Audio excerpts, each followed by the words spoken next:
Hi, I'm Camilla. I'm a parenting coach. If you're new to this channel, I come in and share different tips and tools every week. And this week we're looking at what happens if golden time goes wrong. So in a previous video, I've talked all about golden time, which is a fantastic tool which will really help empower your children and make them feel like you've got a real connection with them on a daily basis, and it meets all their attention needs and it meets all their power needs. And if you want to have a look at that video, it's in the link below. So just to recap, go back to that. But this is all about when there are challenges with golden time and how to overcome those and how to address those.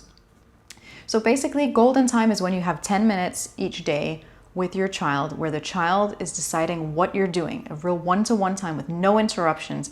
The child gets to decide what you do. And there's so much more detail, so I really encourage you to watch the previous video if you haven't already. But sometimes golden time can be tricky. If you've got more than one child, sometimes it's hard to find 10 minutes to do every single child's golden time in one day. So if you have 6 kids, suddenly an hour has gone. That's not always possible. So then what I'd recommend is that you use 10 minutes per child per day. So in the sense that, Mondays it's Billy, Tuesdays it's Susan, Wednesdays it's Ahmed or whatever. So each child has their set day, and it's very routine and it's very consistent and it's very predictable. You don't change it at the last minute. You don't go, actually, we'll do you tomorrow instead. You put a schedule on the fridge or something. Then everybody knows when they're getting their golden time. But another thing that can be really challenging is when you have siblings who don't want to share the parent's attention, right? So this is something that to start with can be really tricky, but it is something that can be overcome. So if you have, let's just take a hypothetical example where you've got 2 kids and one kid has their golden time, but the other kid keeps interrupting. They want their golden time. They're jealous. They don't want you spending all this quality time together. They want to come in and sabotage it for their sibling. That's okay. That's normal. That is something that happens a lot. We see that a lot. That is not a problem. The way that you're going to address this is that child will always, the one who's interrupting will always have their golden time last. The calm, non-interrupting child will have theirs first. And you will still keep that as a sacred 10 minutes with no interruptions. And the other child might try to come and interrupt. So a good way to sort of fence this off is, if you know that this might be an issue, or if this has already been an issue and you think, oh God, this is going to happen again, find the child an activity to do so that they're not interrupting. Maybe give them a pen and paper or some coloring pencils or something, get them to draw something, or give them some screen time, 10 minutes. It's only 10 minutes we're talking about. Or get the other parent or another sibling to keep them occupied.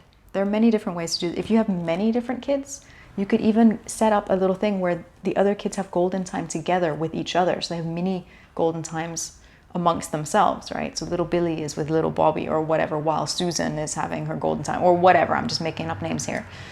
But it's about keeping that 10 minutes sacred and absolutely just for that one child, and not getting distracted and not having to stop and deal with some other kid, because then the other kid is getting that power hit. I managed to sabotage their golden time.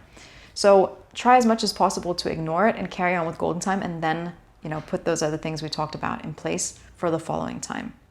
What I also encourage you to do to build empathy in the child who is interrupting is later, when things have calmed down and there's a calm moment, talk to them about, I could really see it was really hard for you to not interrupt Lucy's golden time. I'm just making up these random names.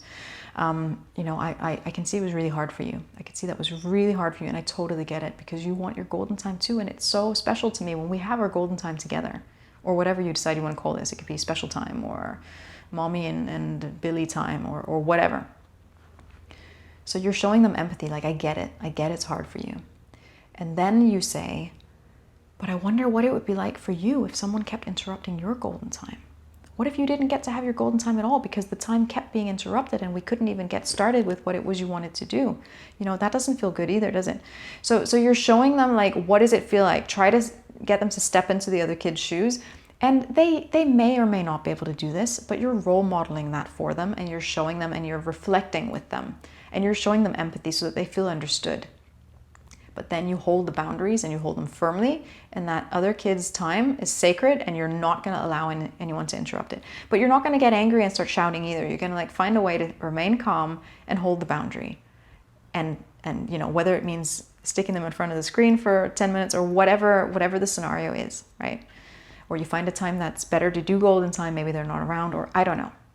You know your family best. You know how this is going to work.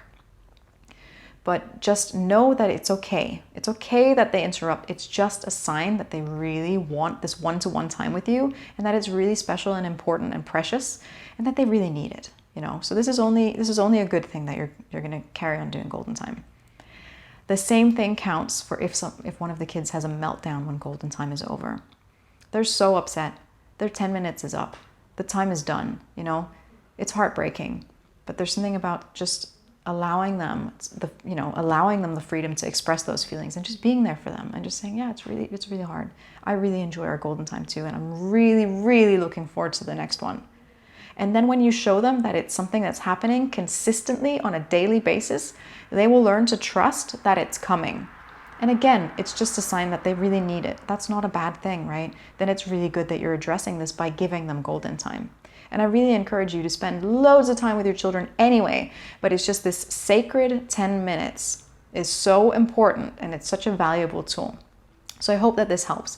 If you have any more questions, if there's something I haven't covered about how golden time can go wrong or be tricky or challenging, then just contact me. I'm so open to talking about this, okay? So just, you know, all my stuff is below. You can see how to contact me there.